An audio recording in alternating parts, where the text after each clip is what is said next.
7 দিন আগে একটা খবর এসেছে অ্যামনেস্টি ইন্টারন্যাশনাল থেকে।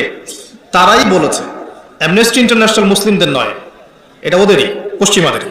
তারাই বলেছে যে বিগত 50 বছরে প্যালেস্টাইনিদের উপর যে জুলুম হয়েছে, এরকম জুলুম মানবতার ইতিহাসে কখনো হয়নি।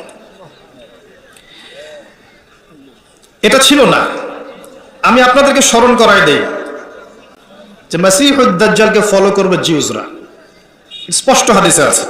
এবং তাদের এত শক্তি কখনো ছিল না যে শক্তি তারা বিগত 100 বছরে 70 বছর অর্জন করেছে। এরপরেও আমরা সেমাই খাচ্ছি আর হালুয়া রুটি খাচ্ছি এবং ভাবছি এখনো শতাব্দীর পর শতাব্দী পরে আছে দাজ্জালের আগমনে। এবং কেউ যদি এগুলো নিয়ে গবেষণা করে, তার গবেষণার পেপার পর্যন্ত আমরা কিনে নিতে চাই। এগুলো গবেষণা করতে হয় না, এগুলো ওইভাবেই রেখে দিতে হয়। ভাবখানে এমন যেন কোরআন এবং সুন্নাহ আল্লাহ পাক দিয়েছেন শুধুমাত্র কেউ মারা গেলে তেলাওয়াত করার জন্য,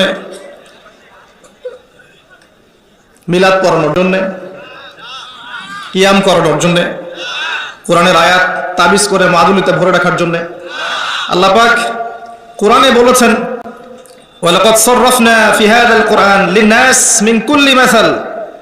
সূরা কাহফের মধ্যে আয়াতটা আছে, 54 নম্বর আয়াত, আখিরুজ জামানের সূরা, যে সূরা আপনাকে দাজ্জাল থেকে বাঁচাবে। যে আমি এই কোরআনে প্রতিটা বিষয়ে ব্যাখ্যা করেছি মানব জাতির জন্য। ওয়া কানাল ইনসানু আকসারা শাইইন জাদালা, কিন্তু মানুষ বেশিরভাগ বিষয়ে বিতর্ক করতে পছন্দ করে। আল্লাহ সূরা নাহলে বলেছেন, ওয়া নাযালনা আলাইকাল কিতাব, হে নবী আমি আপনার প্রতি এমন একটা কিতাব নাযিল করেছি, তিবিয়ানান লিকুল্লি শাই, যে কিতাব প্রত্যেকটা বিষয়ের ব্যাখ্যা, ওয়া হুদান এবং হিদায়াত, ওয়া রাহমাতান এবং দয়া, ওয়া বুশরা লিল মুসলিমিন মুসলিমদের জন্য সুসংবাদ।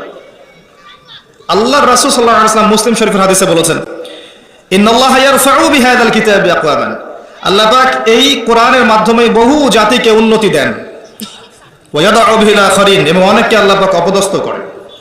আল কোরআন হুজ্জাতুল লাকা ওয়া আলাইক, এটা তোমার পক্ষে সাক্ষী দেবে অথবা বিপক্ষে সাক্ষী দেবে।